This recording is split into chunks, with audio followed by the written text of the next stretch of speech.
सबसे पहला चैप्टर कौन सा 11th का? Living world.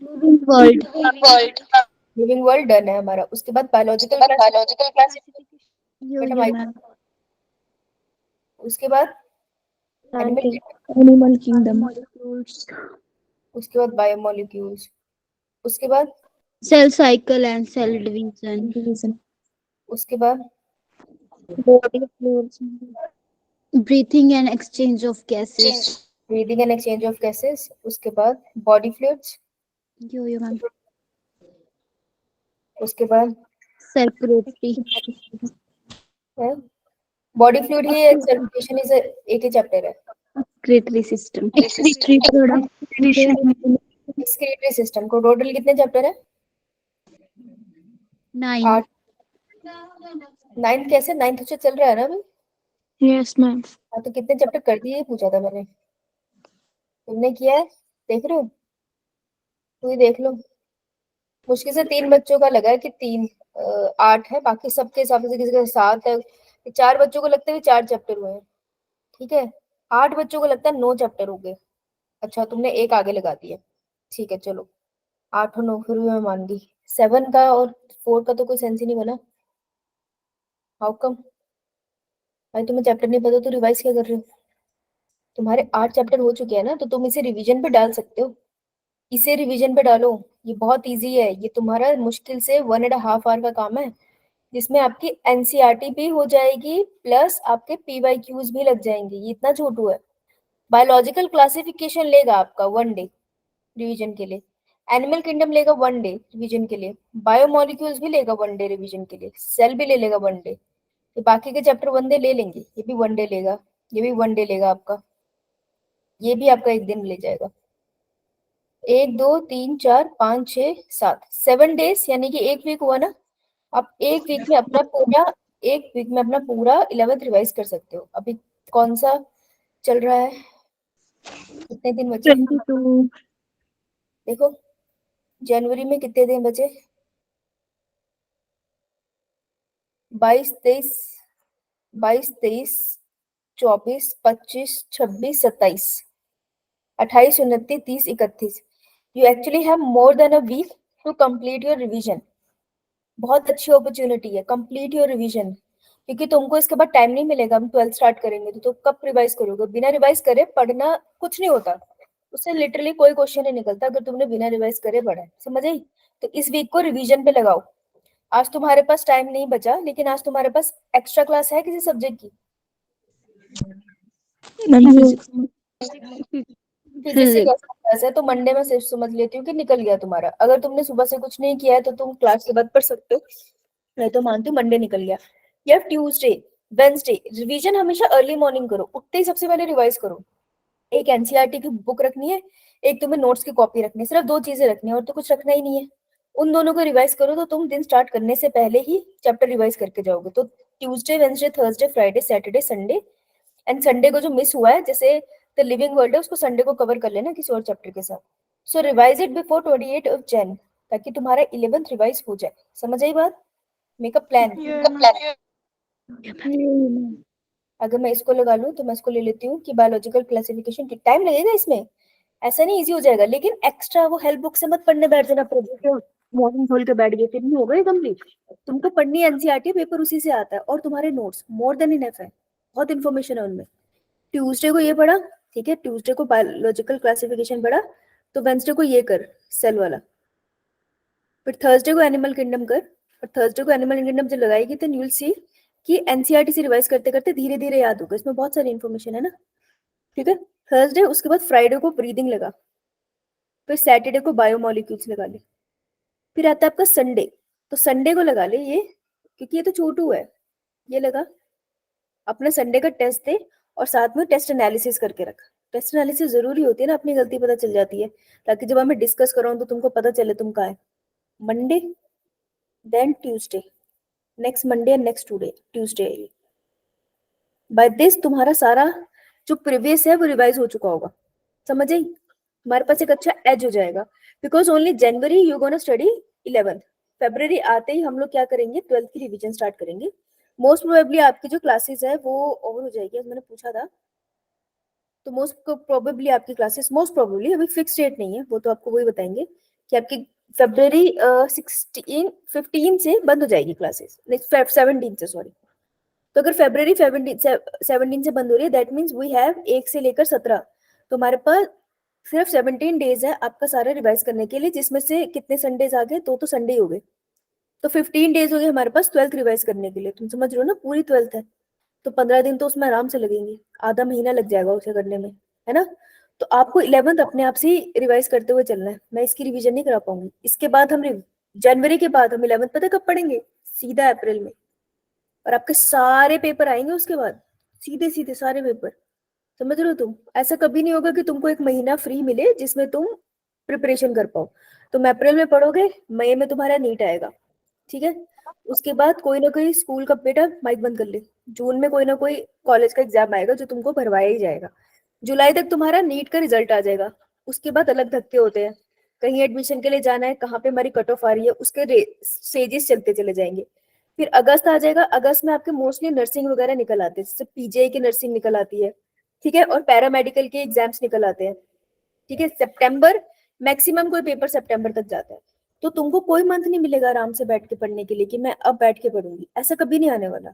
यही है सबसे रिलैक्स टाइम, आगे वाला टाइम और ज्यादा डिफिकल्ट रहता है, सितंबर तक डिफिकल्ट रहता है, तब तक आपको फिर पता चल जाता है कि आप कॉलेज ले रहे हो या ड्रॉप कर रहे हो, ठीक है। तो यही है सबसे बढ़िया टाइम आपके पास, तो इसको यूटिलाइज करो और इसमें अपनी बायो को बहुत स्ट्रॉन्ग कर लो, क्योंकि हर पेपर में बायो की वेटेज तकरीबन मोस्टली सब में ज्यादा ही होती है। तो एटलीस्ट आप बाकी सब पेपर में बायो में तो अच्छा परफॉर्म कर पाओगे ना, राइट। तो make a note of this, ठीक है, लिख लो चैप्टर के आगे एनसीईआरटी खोलो, उसके आगे चैप्टर के आगे लिख लो कौन सी डेट को क्या कर रहे हो, और इसे फिनिश करो, और सुबह उठते ही रिवाइज करो। और ऐसा नहीं होता पढ़ के एक एक लाइन पढ़ लो, अंडरलाइन वर्ड्स पढ़ लो, उसके हेडिंग है तुम्हारी पॉरीफेरा, पॉलीफेरा को तुमने अगर एक लाइन पढ़ भी ली, Porifera is marine and this, तो तुमने ये करना है सिर्फ मरीन को अंडरलाइन करा कि पॉलीफेरा मरीन है बस, ठीक है। उसमें बाइसेक्सुअल है, यस, ठीक है। उसके अंदर कोई लार्वल स्टेज आती है, हाँ, इनडायरेक्ट डेवलपमेंट, तो 3-4 वर्ड को अंडरलाइन किया और उसी को देखना होता है। 3-4 फाइलम पढ़े, मैं फिर पीछे आके वो फाइलम रिवाइज करूंगी, this is how you revise, very very important. NCERT पढ़नी अब स्टार्ट करनी पड़ेगी, ओके। लिख लिया तुमने? मैम। आज थोड़ी मेरी तबीयत खराब है, इसलिए मेरा कैमरा बंद है। मैं एक्चुअली धासरा लगा के बैठी हूँ, मेरी रात को सोते सोते नेक थोड़ी ट्विस्ट हो गई है, बस ये रहेगा टेंशन होगा। यहाँ पे मौसम भी आज थोड़ा ठंडा और गर्म हो रहा है ना, तो थोड़ा not so well, not so sick but not so well, इसलिए मेरा कैमरा बंद है। मसल्स में तुमको जरूरत नहीं पड़ेगी, तो इसलिए आज मैं तुमको मसल करा रही हूँ, ठीक है। जितना कराऊंगी ना उतना करना। अब जितनी भी हेल्प बुक उठाओगे ना, उसमें बहुत सारे वर्ड्स आएंगे, एंडोमाइसियम एंड ऑल दैट। बेटा जो मैं करा रही हूँ ना, उसको पढ़ने के बाद ना एक बार एनसीईआरटी पढ़ना, अगर तुम्हारी पूरी एनसीईआरटी का हर एक वर्ड कवर हो रहा है देन इट इज सफिशिएंट, फिर और कुछ भी एक्स्ट्रा पढ़ने की कोई जरूरत नहीं है। क्लियर? मैम। इसको बहुत क्लियर रखना, नहीं तो ये तुम्हें प्रॉब्लम देगा। चलो मैं स्टार्ट कर रही हूँ। Good evening Ramita, good evening Aarushi. तो हम बातें करने वाले हैं मसल की, ठीक है। अब जो मसल होती है ना, हम जब भी मसल बचपन से बनाते आ रहे हैं, अब पैसे नहीं बना रहे मसल को, मैम। स्पिंडल से शेप की, है ना। So this is a muscle, एक मसल है ये। बट मसल अपने आप में क्या है, मसल अपने आप में इज अ टिश्यू, और एक टिश्यू क्या होता है, group of cells. Group of cells. तो मैं कह सकती हूँ कि एक मसल के अंदर बहुत सारे सेल्स हैं। मैम। एक मसल स्पिंडल शेप की कब दिखती है, स्पिंडल शेप की दिखती है when many cells are together, ठीक है। जब बहुत सारे सेल टुगेदर रखे होंगे तो मैं उसको कहूंगी वो स्पिंडल शेप का दिखता है। बट एक मसल सेल कैसा दिखता है, तो एक मसल सेल की शेप कैसी होती है, सिलेंड्रिकल। तो अगर मैं वन सेल दिखाऊं, वन मसल सेल, उसकी शेप कैसी होगी, इट विल बी सिलेंड्रिकल, ऐसा कुछ इस तरीके, ठीक है। मैम। अब इसके अंदर न्यूक्लियस होते हैं, हाँ, इसके अंदर बहुत सारे न्यूक्लियस होते हैं, ठीक है। तो जिसके अंदर बहुत सारे न्यूक्लियस होते हैं अपन उसको कहते हैं मल्टी न्यूक्लिएट। मैम। है ना, मल्टी न्यूक्लिएट कहेंगे। यार किसका माइक खुला है? अच्छा, तो हम कहेंगे मल्टी न्यूक्लिएट है, ठीक है। और फैला हुआ ना चारों तरफ, इसके लिए एक और वर्ड है, मल्टी न्यूक्लिएट एंड सिंसीशियम। तो मल्टी न्यूक्लिएट सिंसीशियम आपको एक मसल का सेल दिखता है। क्या मसल का सेल ब्रांच्ड होता है? Yo ma'am. नहीं बेटा, नॉट ब्रांच्ड। ब्रांच सेल सिर्फ एक वाले आपको मिलते हैं, दैट इज कार्डियक मसल, ठीक है। तो हम कौन से मसल की बात कर रहे हैं? We are talking about the skeletal muscle, ठीक। तो स्केलेटल मसल का एक सेल दिखता है आपको सिलेंड्रिकल शेप का, उसमें बहुत सारे न्यूक्लियस होते हैं, वो ब्रांच नहीं होता। क्या वो वॉलेंटरी होता है, इनवॉलेंटरी? Voluntary, involuntary, voluntary. अपनी मर्जी से हम उसको घुमा सकते हैं। क्या उसमें आपको स्ट्राइएशंस दिखती है, dark band, light band, dark band, light band? Yo ma'am. तो मैं कह सकती हूँ इट इज स्ट्राइएटेड आल्सो, है ना। सेल भी स्ट्राइएटेड है, ओवरऑल मसल भी स्ट्राइएटेड है, ऐसे होता है ना। Yo ma'am. हाँ बेटा बोलो। ठीक है, so this is the basic feature of a muscle cell. लिखा सबने? Yo ma'am. बहुत बढ़िया। अब आगे चलते हैं। अब हम इसको थोड़ा गहराई में देखेंगे, ठीक है। तो लेट्स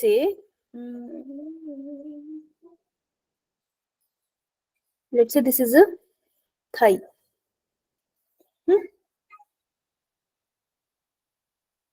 ये किसी के पैर, ठीक है। हम ये वाली मसल है, हम इसको थोड़ा सा अंदर से देखेंगे, ठीक है जी। सो अगर मैं बोलूं this complete structure, this is a muscle, ये एक मसल है। एक मसल का मतलब ग्रुप ऑफ सेल्स ना। Yo ma'am. मैं इसके अंदर भी देखना चाहती हूँ, तो जब मैं इसके अंदर झांक के देखूंगी तो मुझे क्या दिखेगा, इसके अंदर और भी चीजें पड़ी होगी। कैसे? इसको मैं सर्कल बना देती हूँ, ज्यादा इजी समझ आएगा। So let's make a circle, ठीक है। तो दिस इज अ मसल, एक मसल। अब मसल की ना अपनी लाइनिंग होती है, जो आपको हेल्थ बुक में लिखी हुई मिलेगी, पर वो नीट पूछता नहीं है क्योंकि एनसीईआरटी में मेंशन नहीं है। मैं वो फालतू की लाइनें नहीं डाल रही इसमें, ठीक है। नहीं तो आप ना कंफ्यूज हो जाते हो, खुद ही भूल जाते हो आगे क्या करना है। तो एक मसल है, दिस इज वन मसल। अब मसल के अंदर बहुत सारे सेल्स होंगे, और सेल्स का क्या होता है, वो गुच्छों में अरेंज होते हैं और पर्टिकुलर फंक्शन परफॉर्म करते हैं। तो मसल के सेल भी गुच्छों में अरेंज होंगे। गुच्छे बना दो। Yo ma'am. So this is a muscle के सेल्स है, ठीक है। इसके अंदर पड़े हैं बहुत सारे। तो इसके अंदर मसल्स के सेल्स है, जैसे ये वाले, ये छोटे वाले। So this is muscle cell, छोटू वाले। इतना क्लियर? Yo ma'am. जो बंडल है, बंडल का कोई तो नाम होगा ना। So this is a bundle, a bundle holding group of cells. सही बात है। Yo ma'am. इसको अपन बुलाते हैं नोन एज, किसी को पता है? Fascicle, FASICLE, fascicle. अब देखो, एक फेसिकल, कितने फेसिकल बनाए मैंने? 3। है ना, 3 फेसिकल बनाए। दैट मीन्स ये सारे फेसिकल एक दूसरे से कहीं ना कहीं तो कनेक्टेड होंगे ना। तो जो चीज इन फेसिकल को आपस में कनेक्ट करती है ना और अपनी जगह पे होल्ड करके रखती है, उस चीज, that is a connective tissue. और ये व्हाइट कलर से जो मैंने बनाया है, this connective tissue is known as, देखो बड़े ध्यान से सुन ले। नहीं बेटा, दिस इज नोन एज, आराम से समझना। देखो बेसिक समझोगे ना इसके तो हो जाएगा, क्योंकि क्वेश्चन ना बेसिक से ही आते हैं। उनको पता है मसल में ना बहुत सारे टर्म्स है, तो किसी का भी दिमाग खराब हो जाएगा। तो तुम बेसिक बड़े मजे से आराम से धीरे धीरे मेरे साथ बनाते हुए समझो, एंड में सब कुछ कंपाइल हो जाएगा, ठीक है। तो connective tissue is known as fascia. देखो कितना क्लोज वर्ड है ना, fascicle and fascia. Yo ma'am. तो फेसिकल छोटू वर्ड है, फेशिया थोड़ा फेशिया छोटा वर्ड है, फेसिकल थोड़ा बड़ा बंद है। तो फेशिया इज द वन जो कनेक्ट करता है फेसिकल्स को। ये नीट का क्वेश्चन है फेशिया के ऊपर। Okay, so this is very important. Yo ma'am. और क्यों क्वेश्चन है, खुद देखो कितने पास के वर्ड है ना, किसी ना किसी का गलत होगा, तो इसको अच्छे से बना। हाँ बेटा बोल। हमने मसल से पहले क्या किया? बस मसल स्टार्ट कराया आज। ओके। तो भाई रोज लेट क्यों आती है? मैम मेरे भाई के पास होता है फोन, फिर वो और कॉलेज से आता है। तो आज तो छुट्टी थी, पर आज हम बाहर गए थे मत्था टेकने। अच्छा अच्छा, सही रहा, बढ़िया रहा। Yes ma'am. बहुत बढ़िया। ओके बेटा जी, इतना डन। यो मैम। एक बेटा तो मैंने क्या किया, ध्यान से सुनना और बताना तुम्हें समझ आया तो। ये पूरा का पूरा एक मसल है, उस मसल के अंदर बहुत सारे सेल्स हैं और सारे सेल गुच्छों में पड़े हैं। तो एक मसल के सेल के गुच्छे को मैं बुला रही हूँ फेसिकल, और जो सारे मसल के सेल के गुच्छों को आपस में कनेक्ट करता है दैट इज फेसिया। इतना clear? Yo ma'am. Fascicle fascicle word हटा रही हूँ मैं, तो मैं बोल सकती हूँ एक मसल के अंदर ग्रुप ऑफ सेल्स, ये रहा मेरा ग्रुप ऑफ सेल्स। अब ग्रुप ऑफ सेल्स के अंदर एक मसल सेल निकाल लूं, यो मैम। ठीक है? तो अब मैं एक मसल सेल निकालने वाली हूँ, ध्यान से देखना। So this is one muscle cell. मैं इसको थोड़ा बाहर निकाल के देख लेते हैं। इसको हम कह रहे हैं दिस इज, इसको थोड़ा सा हम कैसे बनाएंगे, थोड़ी सी चौकोर शेप में बना लें, ठीक है? बिल्कुल ऐसे नहीं होता, पर हम बनाएंगे ऐसे, भी समझने में आसानी। So this is nothing one muscle cell, ठीक है? ये एक मसल थी और ये एक मसल का सेल है। तो मसल का cell is known as myofibre, ठीक है? तो एक मसल का सेल कहलाता है मायोफाइबर। ये बात समझ आई? यो मैम। अच्छा, अगर ये सेल है तो इसकी प्लाज्मा मेम्ब्रेन होगी ना? Yo ma'am. हाँ, तो मसल के साथ ना वोकैबुलरी थोड़ी डिफरेंट होती है, ठीक है? इसकी जो प्लाज्मा मेम्ब्रेन है, उसकी प्लाज्मा मेम्ब्रेन को हम क्या बुलाते हैं? It is known as sarcolemma. Sarcolemma. और इसके अंदर अगर प्लाज्मा मेम्ब्रेन है ऊपर, तो अंदर साइटोप्लाज्म भी होगा, यो मैम। ठीक है? तो इसका cytoplasm is known as sarcoplasm. Very good, शाबाश नेहा। सार्कोप्लाज्म। तो मसल के साथ आपने सार्को वर्ड लगा, क्लियर? Yo ma'am. अगर मैं जनरली कोई भी सेल लूं, अब अपने दिमाग को यहाँ लगाओ, जनरली मैं कोई भी सेल ले रही हूँ तो उसमें एक प्लाज्मा मेम्ब्रेन है, यूकेरियोटिक सेल है ये, प्लाज्मा मेम्ब्रेन है, इसके अलावा क्या क्या होगा? क्या होगा? न्यूक्लियस। हाँ, तो इसके पास तो मल्टी न्यूक्लिएटेड कंडीशन है, बहुत सारे न्यूक्लियस है। और क्या होगा बेटा? Ma'am ribosome. राइबोसोम, माइटोकॉन्ड्रिया, है ना? वो सब है इसके पास। लेकिन हम वो सब नहीं दिखा रहे क्योंकि हमें किसी और चीज पे फोकस करना है। जब हम अपने सेल की बात करते हैं तो हमें यही सब चीजें दिखती है, लेकिन मसल के सेल के पास कुछ यूनिक चीजें होती है। इसके अंदर भी छोटे छोटे धागे होते हैं, ठीक है? तो मसल के सेल के अंदर छोटे छोटे धागे पड़े हैं, हमारे और किसी सेल में नहीं होते ना, बस इसी में पड़े होते हैं। ओके, तो मसल के सेल के अंदर भी छोटे छोटे धागे होते हैं और इन धागों को अपन क्या बुलाते हैं? This is known as proteinaceous होते हैं, प्रोटीन के होते हैं। This is known as myofibrils. Word बहुत पास पास है। मायोफाइबर सेल का नाम है, मायोफाइब्रिल्स मसल के सेल के अंदर के जो प्रोटीनेशियस धागे हैं उनका नाम है। फेसिकल गुच्छे का नाम है, दो गुच्छों को ज्वाइन करने वाली ग्लू का नाम फेसिया है। ये यो मैम। इतना बनाओ सारे।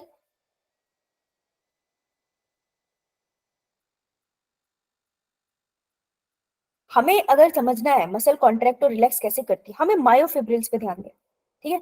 इन्हीं को पढ़ना है अपने इसमें। कोडिंग स्टार्ट है ना? Yo ma'am. चलो बेटा आगे यो मैम। देखो। सेम चीज है, मसल सेल, मायोफाइबर, मायोफिब्रिल, जो मैंने बताया। अब मसल है वो बंडल ऑफ सेल, जो मैंने बोला ना वो सब कुछ यहाँ पर लिखा है, ठीक है? तो आराम से थ्योरी को पढ़ लेना, तुमको आराम से समझ आ जाएगा। अब हम बात करने वाले, मैं यहाँ लिख रही हूँ, एक मसल, एक मसल के अंदर एक muscle cell is known as muscle cell, myofibre. Myofibre. और एक मसल सेल के अंदर जो थ्रेड्स होती है, protein threads, myofibrils. Myofibrils. Myofibrils अपने पास अलग अलग टाइप की होती है, ठीक है? दो मेजर मायोफाइब्रिल्स है, those are actin and myosin. Actin and myosin, ठीक है जी? दो है, इनके बारे में पढ़ना है। तो अब मैं इसको बना देती हूँ। तो देखो, जो मायोफिब्रिल्स है ना, एक्टिन एंड मायोसिन भी अभी छोड़ो, मैं एक बार मायोफिब्रिल बना दूं बढ़िया से। Yo yo so this is a myofibril. ध्यान से देखना सारे।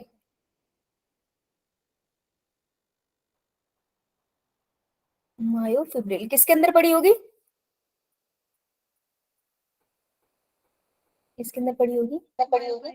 वन मसल सेल के Fiber. अंदर वन मसल सेल मायोफाइबर। हाँ, मसल सेल मायोफाइबर में पड़ी है ना। नाउ द थिंग इज कि जो मायोफिब्रिल है ना, ये पूरी कॉन्ट्रैक्ट होती है या पूरी रिलैक्स होती है? कैसे एक सेल में कॉन्ट्रैक्शन होती है? जब हम मायोफिब्रिल को भी आगे पढ़ेंगे तो हमें पता चलेगा कि इसके अंदर भी प्रोटीन्स की थ्रेड होती है, इसके अंदर भी प्रोटीन की थ्रेड्स होती है अलग अलग। तो इसके अंदर पड़ी हुई प्रोटीन की थ्रेड्स इसको आगे स्ट्रक्चर बनाती है, ठीक है। तो मायोफिब्रिल्स के अंदर जो प्रोटीन की थ्रेड्स है, those are known as, these threads are known as, इनको बोलेंगे हम, जो आप बोल रहे थे, एक्टिन एंड मायोसिन।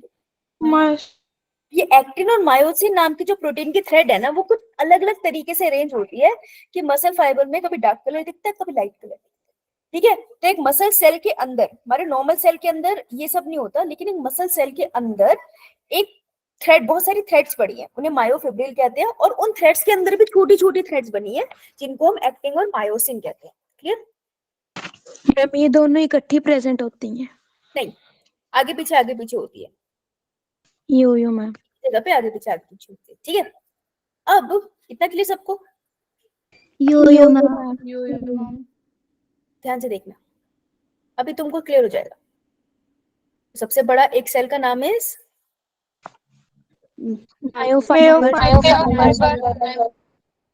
मायोफाइबर।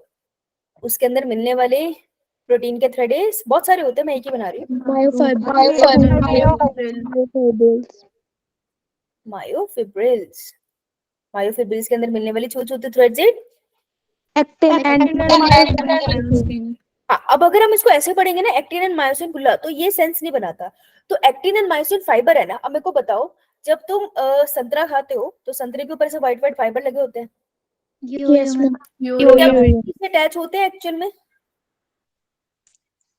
कभी संतरा देखना, क्या वो किसी चीज से अटैच होते हैं बेटा? No ma'am. बेटा ध्यान से संतरा देखना, वो यहाँ सेंटर से अटैच, यस मैम। टॉप पे अटैच होते हैं वो हमेशा, यानी कि फाइबर को अटैचमेंट का पॉइंट चाहिए। यो मैम। तो जो मैं तुमको बोल रही हूँ ना, इसके अंदर मिलने वाले प्रोटीनिशियस थ्रेड, उनको भी अटैचमेंट का पॉइंट चाहिए। तो वो अटैचमेंट के पॉइंट के बेसिस पे हमारी दो लाइनें बनाऊंगी। तो मैं बनाऊंगी एक कनेक्टिव टिश्यू की लेयर, एक और कनेक्टिव टिश्यू की लेयर, ठीक है। कनेक्टिव टिश्यू है, एक ग्लू की तरह काम करेगा। तो एक कनेक्टिव टिश्यू की layer, this is known as Z line. क्या बोलते हैं हम इसको? Z line. कनेक्टिव टिश्यू की लेयर कॉल्ड जेड लाइन। तो ये है क्या जेड लाइन? जेड लाइन कुछ नहीं है, ये कनेक्टिव टिश्यू होता है बस। क्यों होता है? ये पकड़ना चाहता है ना, नहीं तो वो प्रोटीनेशियस थ्रेड तो इधर उधर हो जाते हैं, तो पकड़ के रखता है थ्रेड को अपनी जगह पे। तो जेड लाइन कनेक्टिव टिश्यू होती है, जो क्या करते हैं, होल्ड किसको? अब ये कौन सा फाइबर होल्ड करती है तुमको टाइम के साथ पता चलेगा, डैश फाइबर। छोड़ देती हूँ, ठीक है। प्रोटीन की थ्रेड को फाइबर बोलती है। इतना क्लियर? अब एक बड़ी प्यारी बात है कि एक जेड और एक जेड लाइन के बीच का जो डिस्टेंस होता है, ये जो छोटा सा कंपार्टमेंट बन गया ना, ये छोटे से डब्बे को हम बुलाते हैं सार्कोमेयर। सुना होगा ना आपने सार्कोमेयर? यो मैम। ऐसा नहीं कि मसल एक साथ कॉन्ट्रैक्ट होगी, ये छोटे छोटे डब्बे कॉन्ट्रैक्ट होते हैं, तब सार्कोमेयर और पूरा मसल मायोफाइबर कॉन्ट्रैक्ट होता है। जैसे एक ट्रेन है, ट्रेन में इंजन लगा है, उसके पीछे बहुत सारे डब्बे हैं, तो सारे डब्बे जब डेस्टिनेशन में पहुंचते हैं तभी हम कहते हैं ना ट्रेन पहुंच गई।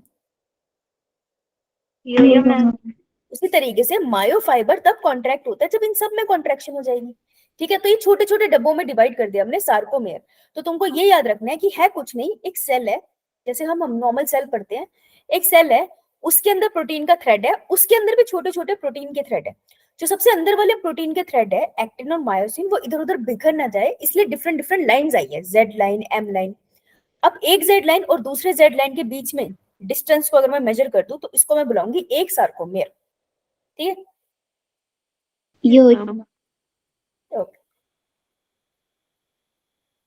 ऑलराइट। चलो अब मैं थोड़ा सा आपको एक्टिन और मायोसिन के बारे में पढ़ाऊं, तो मैं वापस इसी पे आऊंगी।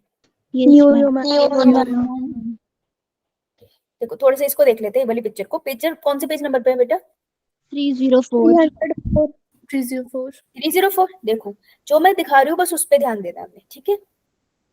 ये पूरा का पूरा क्या है, ये पूरा का पूरा है एक मसल, और एक मसल के मैं साइड में लिख लूंगी हैव ग्रुप ऑफ सेल्स, लिख लो वहां पे, ये बहुत डायग्राम तंग करता है, ठीक है। अब एक मसल में जो ग्रुप ऑफ सेल्स है, ग्रुप ऑफ सेल बंडल में पड़े होते हैं, है ना। तो यो एक मैम बंडल को तुम थोड़ा सा पेंसिल से अंडरलाइन कर लो। फेसिकल, फेसिकल इज क्या, वन मसल सेल का बंडल, ठीक है, लिख लो ऐसे। तो ये है फेसिकल। अब फेसिकल के अंदर आपको छू तू गोलू दिख रहे हैं, yo ma'am yo ma'am. This is known as muscle cell myofibre. Fibre अब एक फेसिकल को, ये दूसरा फेसिकल है, एक फेसिकल को दूसरे फेसिकल से कौन कनेक्ट करता था, फेसिया।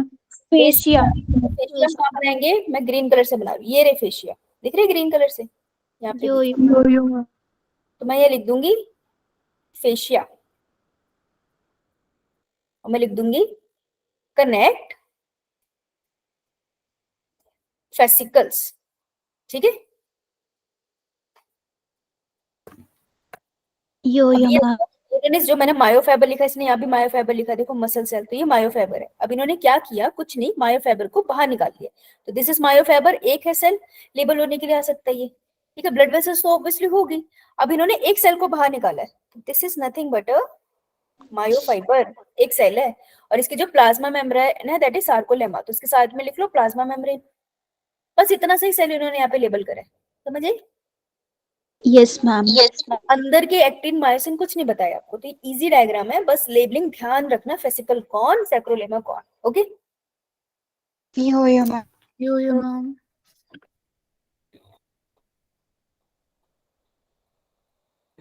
एक्चुअली को ढूंढ रही थी, हाँ।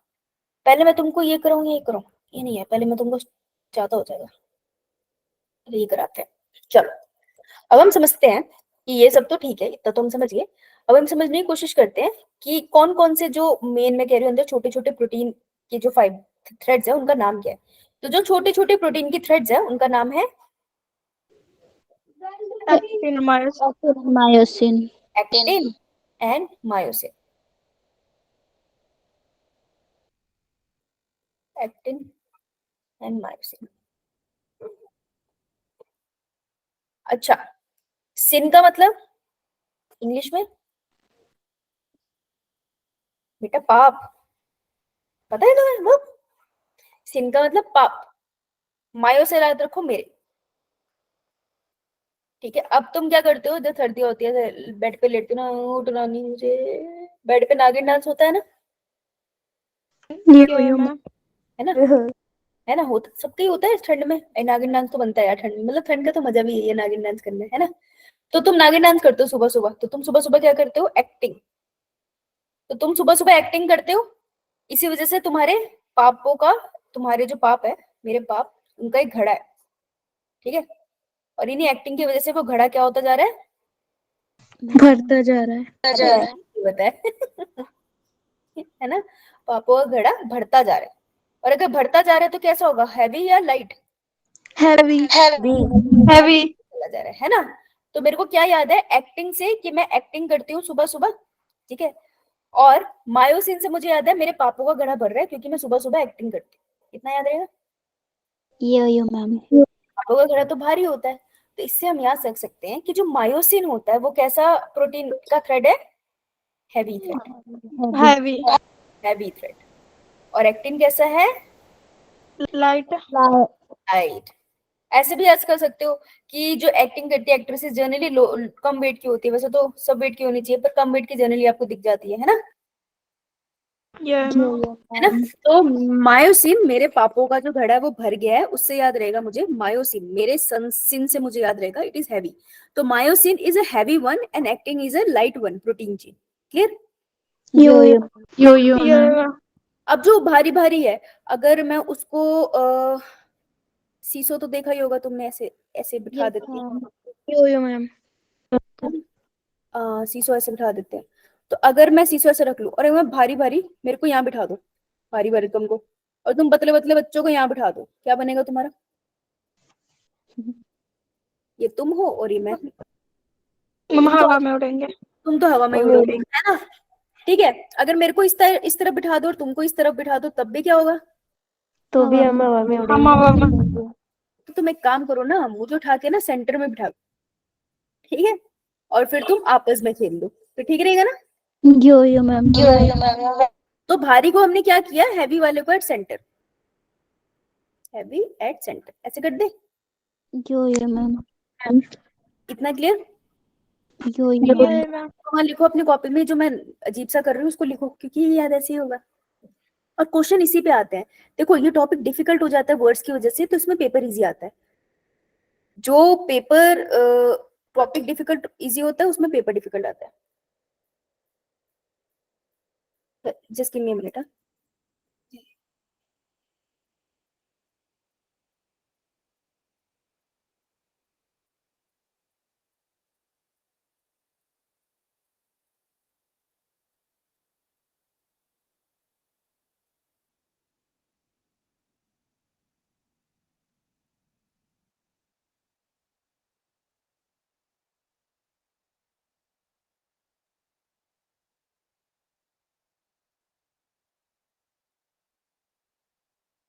ठीक है, चलो डन। इसको मैं नीचे बनाना चाहती हूँ इसलिए मैंने मिटा दिया इसको, ठीक है। अब देखो मैं एक एक सार्कोमेर बना दूं, सार्कोमेर एक बना दूं। Yes what is sarcomere? Ma'am Z line के एक जेड लाइन से दूसरे जेड लाइन के बीच का एरिया, एक Yes, जेड लाइन से दूसरे जेड लाइन के बीच का एरिया, ये एक सार्कोमेर, ये एक और सार्कोमेर, ठीक है। दो बना दिए मैंने, चलेगा? यो मैम। मैं इसको ऐसे ऐसे कर देती हूँ क्योंकि मैंने ऊपर ऐसे किया है ना, फिर तुम बोलोगे मैडम मैडम ये तो चेंज हो गया। ये ले भाई एक बार इन पे ले दे, ठीक है जी। तो मैं कह सकती हूँ इसको सार्कोमेर, हाँ, है ना। अब यहाँ पे मैंने ग्लू लगा दी, जेड लाइन, तो ग्लू लगाई तो किसी को तो चिपकाओगे ना। तो वो जो मोटू मोटू है उसको कहाँ रखूं, बीच में रखूं सार्कोमेर के, या लेफ्ट राइट रख दूं? बीच में बीच में रख सेंटर। यस, तो इसको सेंटर में लगाते हैं। और भारी भारी लाइन का नाम क्या है? मायोसिन। तो दिस इज अ मायोसिन, ठीक है, मायोसिन। लेकिन एक तो दिक्कत होगी, ग्लू तो साइड में लगी है, बीच में तो कोई ग्लू लगाई नहीं, अब क्या करें? बीच में ग्लू लगा दूं? Yes ma'am.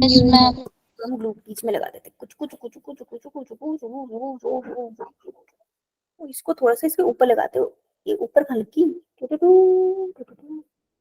So this glue, the connective tissue, this is known as which line? This is known as M line, ठीक है। This is known as M line, okay? M line क्या है? कुछ नहीं है, कनेक्टिव टिश्यू है जो glue की तरह काम करती है, क्लियर? तो M line ने किसको होल्ड करा? मायोसिन को। तो अब अगले वाला लगा दूं?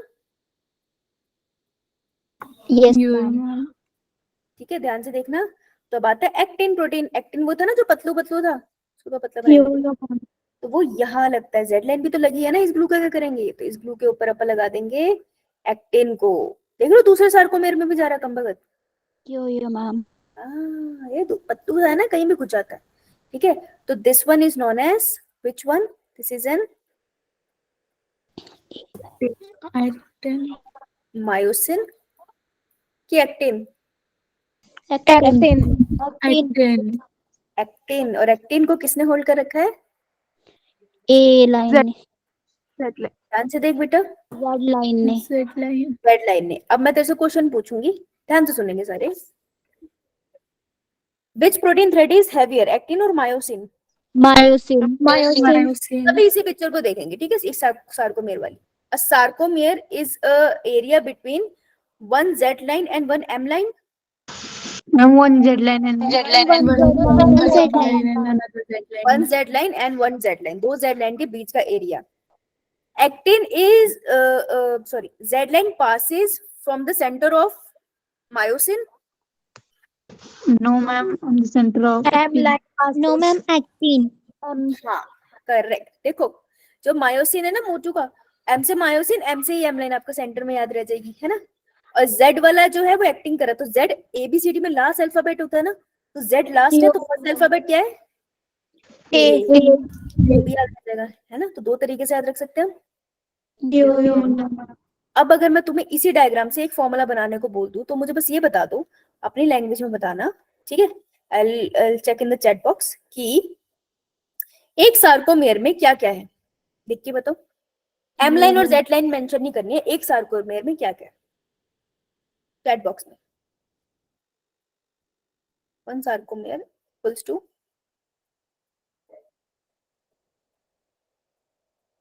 One sarcomere equals to actin and myosin के आगे हम बैंड लगा देते हैं. चलो चलो मैं तुमको बैंड नहीं बताया, ओके, पर तुम आंसर तो यहाँ से बता दोगे.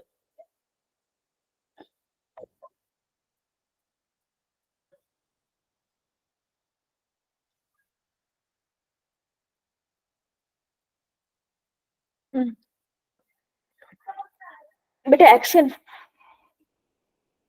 एक्शन. सॉरी मैम जल्दी में हो गया.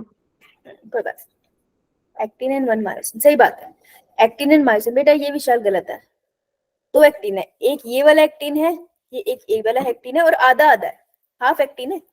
मैं कह सकती हूँ half actin plus one myosin plus half actin, कह सकती हूँ ना. Yes ma'am. मैं एक्टिन, हाँ बेटा बोल. मैम ये वाला दोबारा से समझाना. बोलिए. वन सार्कोमेयर क्या है? One sarcomere is a region between two Z line ना, इसके और इसके बीच का रीजन. तो ये एक आई आई आपके पास एक एक्टिन है यहाँ पर, लेकिन ये पूरा एक्टिन थोड़ी आधा है ना, तो हाफ एक्टिन. मायोसिन तो पूरा है, प्लस एक मायोसिन प्लस हाफ एक्टिन, यहाँ पे भी तो आधा आ गया, कह सकती हूँ ना. Yes ma'am. बना फॉर्मूला. अभी ये फॉर्मूला और मॉडिफाई भी होगा, लेकिन अभी हम इतना समझ लेते हैं कि इतनी अंडरस्टैंडिंग है. कोई बच्चा इसको अभी तक नहीं आया? आ गया तो लिखो इसे, मैं तुमको थोड़ी सी एनसीईआरटी पढ़ा के आगे चलूंगी, ठीक है. इसका बेस क्लियर होना बहुत जरूरी है, चाहे एक लेक्चर एक्स्ट्रा लग जाए, लेकिन बेस बहुत जरूरी है इसका.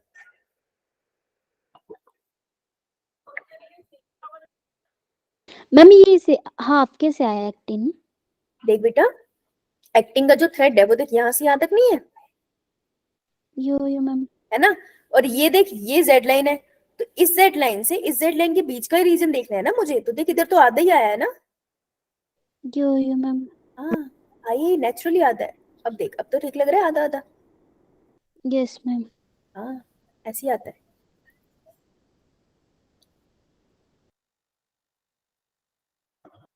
डन.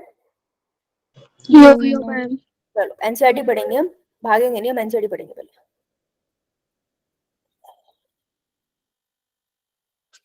देखो मैंने तुमको मूवमेंट कराई है, ये स्टार्टिंग का पार्ट तुम्हें खुद पढ़ना पड़ेगा, ये नहीं मैं पढ़ा रही. स्केलेटल मसल, क्योंकि मैं स्केलेटल मसल करा रही हूँ इसलिए ये पार्ट रीड करवा रही हूँ. विसरल वगैरह तुम्हें खुद पढ़ना पड़ेगा, ठीक है.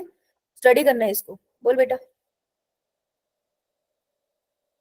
Skeletal muscle are closely associated with the skeletal component of the body, मतलब हमारी हड्डियों से क्लोजली एसोसिएटेड है. They are striped. स्ट्राइप मतलब dark bands, light bands. Dark bands इसमें दिखते हैं तो स्ट्राइप कहते हैं. इसे ही हम कहते हैं स्ट्राइएशंस. सुना होगा आपने, 10th में आता है स्ट्राइएशन. मेरा दिख रहा है,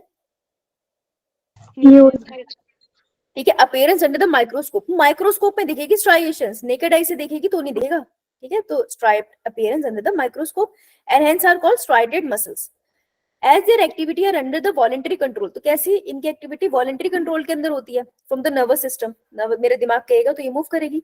they are known as voluntary muscle, इसलिए हम इसको वॉलंटरी मसल्स बुलाते हैं. They are primary involve in locomotory action and change in body posture. किस काम में इन्वॉल्व है? एक तो लोकोमोशन में, मुझे इधर से उधर चलाने में, और दूसरा मेरे बॉडी पोस्चर को चेंज करने में। मतलब स्केलेटल मसल इन्वॉल्व इन, मैं लिख सकती हूँ यहाँ पर, skeletal muscle involve in, function क्या है इनका? इनका फंक्शन है मूवमेंट। यस, शाबाश। किसने बोला ये? किसने बोला? Anisha. वेरी गुड, शाबाश। ठीक है। और अगर मैं स्केलेटल मसल के एनसीईआरटी में नोट्स बना रही हूँ तो मैं लिख सकती हूँ ना ये कैसी होती है, स्ट्राइएटेड, साइड में लिख दिया मैंने। और मेरे को पता है मल्टी न्यूक्लिएटेड है, यस मैम। ये है मैम. ना? और मेरे को ये भी पता है कि मल्टी न्यूक्लिएटेड होने के साथ सिंचिशियम भी है, सारे न्यूक्लियस इधर उधर घूम रहे हैं, है ना? मेरे को ये भी पता है अनब्रांच भी है। तो मैंने ये बना लिया ना सारे नोट्स, है ना? कुछ चीजें यहीं पे ही बनाई जा सकती है। अब विसरल वगैरह आप खुद पढ़ोगे, ये मैं नहीं पढ़ा रही, अब मैं यहाँ से पढ़ाऊंगी आपको। Okay, let us examine skeletal muscle. ये एक स्केलेटल मसल को एग्जामिन कर रहे हैं, देखिए मेंशन करा है उसने, ये एक स्केलेटल मसल है। स्केलेटल मसल, एक स्केलेटल मसल का मतलब है group of muscle, group of myofibers. ठीक है। Each organize skeletal muscle in our body is made up of number of muscle bundle और फेसिकल। ये बात उसने बोली कि पहले बहुत सारे मसल्स के बंडल आएंगे जिसे हम फेसिकल कहते हैं, बहुत इंपॉर्टेंट वर्ड है। हेल्ड टुगेदर बाय, अब देखो नीचे लेबल नहीं किया लेकिन लिखा है यहाँ, तो ये जो मसल बंडल है, फेसिकल्स है, वो एक दूसरे से held together by common collagenous connective tissue. ठीक है, कोलेजनस लिख लेना, sorry, collagenous connective tissue. Collagen जो आपकी बॉडी, आपकी स्किन को स्ट्रेच रखता है ना, उसे कोलेजन कहते हैं। एज के साथ कम होता है इसलिए रिंकल्स आते हैं। तो मेरे फेस पे आपसे ज्यादा रिंकल्स होंगे, आपके फेस में छोटे बच्चे से ज्यादा रिंकल्स होंगे, हमारे पेरेंट्स के फेस में हमसे ज्यादा रिंकल्स होंगे, तो वो एज के साथ कोलेजन कम होता है। तो common collagenous connective tissue is known as fascia. इस पे नीट का क्वेश्चन आ चुका है भाई, हम लिख देंगे, स्टार बना लेंगे, ये तो स्टार है। Each muscle bundle contain a number of muscle fibre. यहाँ पे साफ बोल रहा है कि हर एक मसल बंडल में, हर एक बंडल के अंदर मसल फाइबर होता है। मसल फाइबर को मैं लिख सकती हूँ, मसल फाइबर्स को लिख सकती हूँ मायो फाइबर्स, यानी कि मसल सेल्स। मसल सेल्स का गुच्छा होता है, clear? Yo, ma'am. Each muscle fibre is line by a plasma membrane. अब ये क्या करा इसने ना, सीधा अब मसल सेल पे आ गया, तो मसल फाइबर को ही मैं बोलूंगी अ मसल सेल अलोन। एक अकेला मसल सेल की बात हो रही है। बार बार जब लिखेगी ना तो फिर कंफ्यूजन नहीं होगी, है ना? एक बार पढ़ेगी तब भी नहीं होगी। अब तो प्लाज्मा मेम्ब्रेन से सराउंड होता है, और प्लाज्मा मेम्ब्रेन को क्या बुलाते हैं? Sarcolemma. हाँ, और उसके बाद साइटोप्लाज्म को क्या बुलाते हैं? Sarcoplasm. मसल फाइबर यानी कि मसल के सेल कैसे होते हैं? सिंसीशियम, बहुत सारे न्यूक्लियस वाले, क्योंकि सार्कोप्लाज्म के पास बहुत सारा न्यूक्लियाई होता है। ठीक है। एंडोप्लाज्मिक रेटिकुलम जो इनका होता है उसको अपन बुलाते हैं सार्कोप्लाज्मिक रेटिकुलम। ठीक है। और इसके पास बहुत सारे कैल्शियम आयन होते हैं। ये नीट का बार बार आने वाला क्वेश्चन है। तो जैसे हमारे नॉर्मल सेल में क्या होता है, एंडोप्लाज्मिक रेटिकुलम होता है ना, smooth endoplasmic reticulum and rough endoplasmic reticulum. जो मसल होता है ना उसका endoplasmic reticulum is known as sarcoplasmic कैसा होता है? Reticulum. स्मूथ होता है या फिर रफ होता है? This is a smooth one. ठीक है।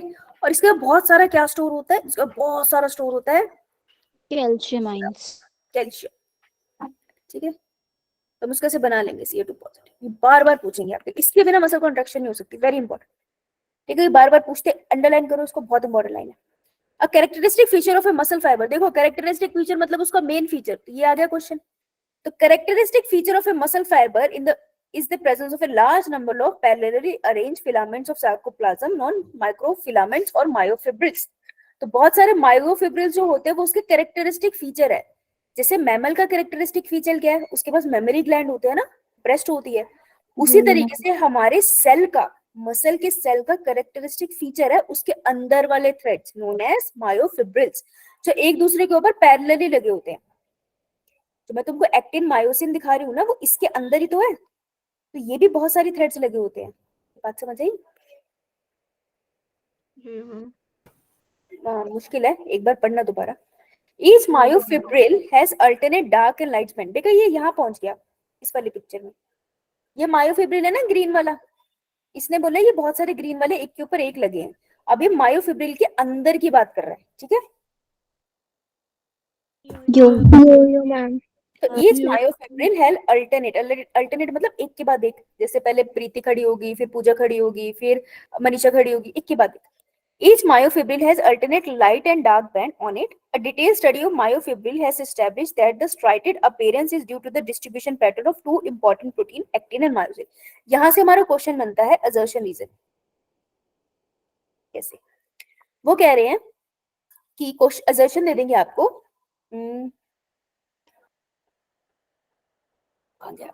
The striated appearance of a myofibril क्यों होती है? ये बोल देंगे मायोफिब्रिल हैव स्ट्राइटेड अपीयरेंस, और उसका रीजन क्या होगा? क्योंकि उसके अंदर एक्टिन और मायोसिन होते हैं, वो ऐसे अरेंज होते हैं कि उसकी स्ट्राइटेड अपीयरेंस होती है. तो इससे असर्शन रीजन का क्वेश्चन बन सकता है. क्या ये सही रीजन है कि जो मायोफिब्रिल है वो डार्क और लाइट इसलिए दिखते हैं क्योंकि उसमें एक्टिन और मायोसिन अरेंज होते हैं? Yes ma'am. हाँ, तो यही आपका असर्शन रीजन बनेगा. वहां लिख लो असर्शन रीजन. अब यहाँ पे बहुत अच्छी बात बता रहे हैं. मेरा ये अक्सर ना गलत हो जाता है, मेरे से गड़बड़ हो जाती है, पता नहीं कैसे, but her bar I am trying. एक लाइट बैंड कंटेन एक्टिन, ठीक है? तो एक्टिन कौन से वाला था?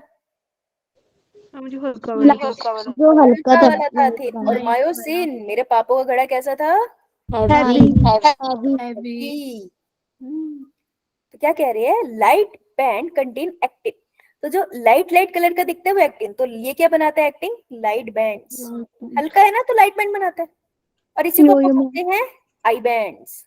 ठीक है, इसी को हम बोलते हैं आई बैंड. और क्या बोलेंगे हम इसको? Isotropic band.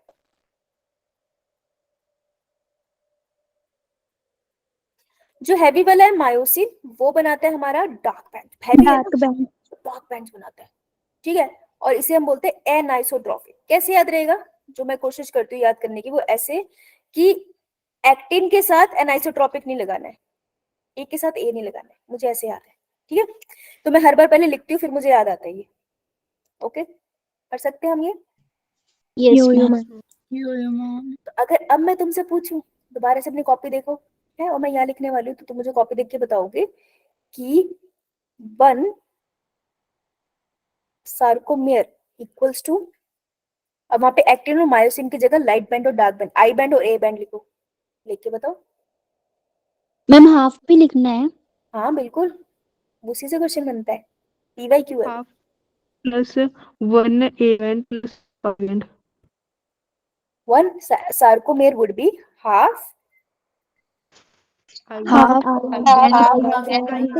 I band plus plus half A band plus half I band. A band half कैसे हुआ? 1 A band plus plus half. Half I and हाँ ठीक है, क्लियर. ये पूछेंगे वो आपसे, पीछे वाला नहीं, ये पूछा जाता है. Done. Now, both the protein are arranged as rod-like manner. देखो रॉड की तरह लगाया ना हमने, ऐसे सीधे सीधे. मैम. तो कैसे अरेंज है? Rod like manner. ये नीट के परस्पेक्टिव से लाइन से इंपॉर्टेंट है, पूछ सकते हैं. तो प्रोटीन कैसे अरेंज है? Rod like manner. अंडरलाइन कर लो वर्ड को. पैरेलल टू ईच अदर, एक दूसरे के पैरेलल है ना, टच तो नहीं कर रहे एक दूसरे को. नो पैरेलल है एक दूसरे के, हम लिख लेते हैं parallel to each other.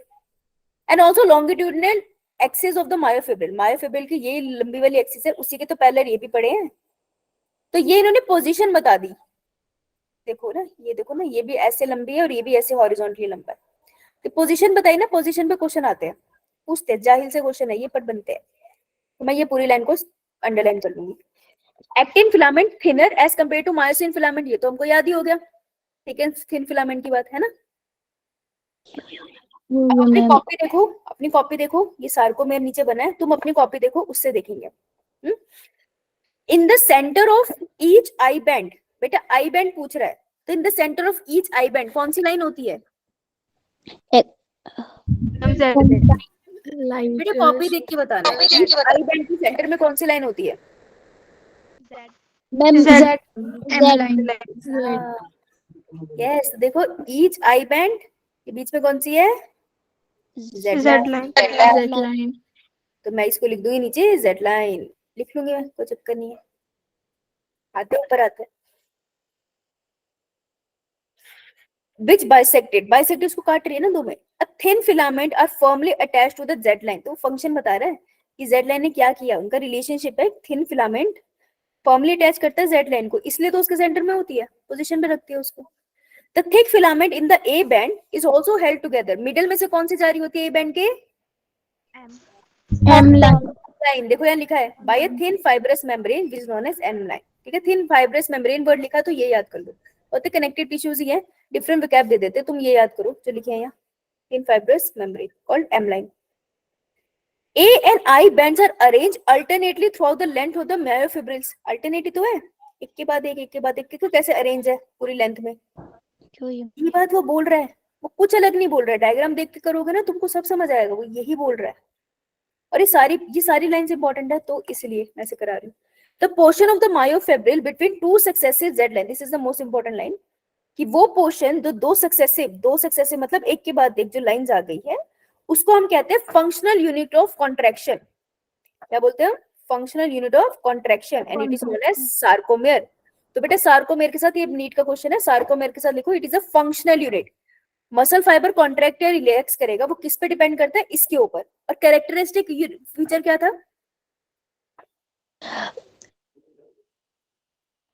Myofibrils. तो मैं ये जो गड़बड़ी होती है ना, मैं इसको यही लिख लेती हूँ नोट डाल के बड़ा बड़ा एनसीईआरटी में, कि कैरेक्टरिस्टिक, इसको लिख लो, feature of muscle is myofibrils. Myofibre नहीं है, मायोफिब्रिल्स है.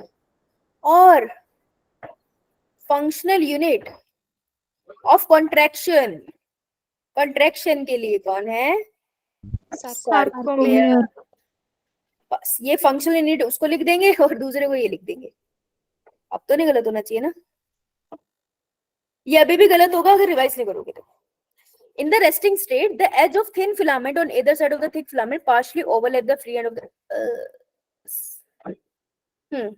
अभी ये रेस्ट पर है, कुछ कॉन्ट्रैक्शन नहीं हो रही है. मैं तुमको क्या स्टेज दिखा रही हूँ, ये वाली पिक्चर के नीचे लिख लो, this is a relax state.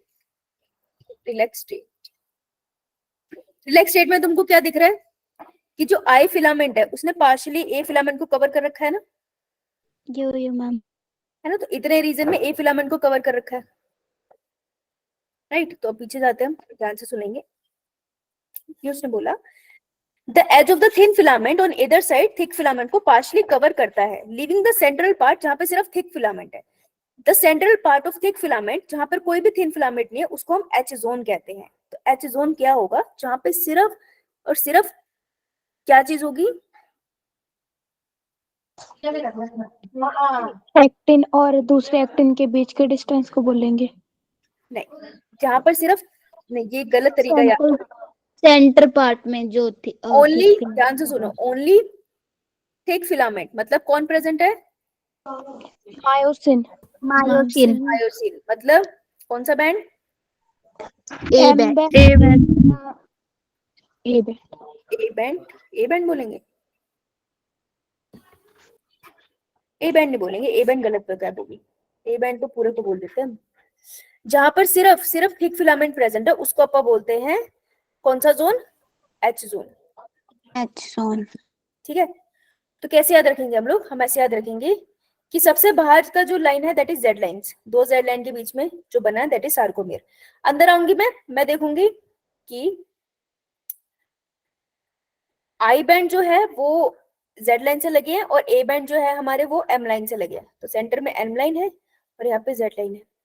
अब वो रीजन जहां पर सिर्फ मायोसिन प्रेजेंट है और कुछ नहीं प्रेजेंट, वो अकेला region is known as H. H zone. हाँ, एच जोन. ठीक है, क्लियर? Yo ma'am. के साथ हमारा इतना पार्ट खत्म होता है. आई होप तुमको स्ट्रक्चर समझ आ गया है ना. कल करेंगे हम मायोसिन का स्ट्रक्चर. ठीक है, बहुत अच्छे से करेंगे, फिर स्लाइडिंग फिलामेंट थ्योरी करेंगे. Okay ma'am. बोल बेटा, पूछ ले क्या हुआ?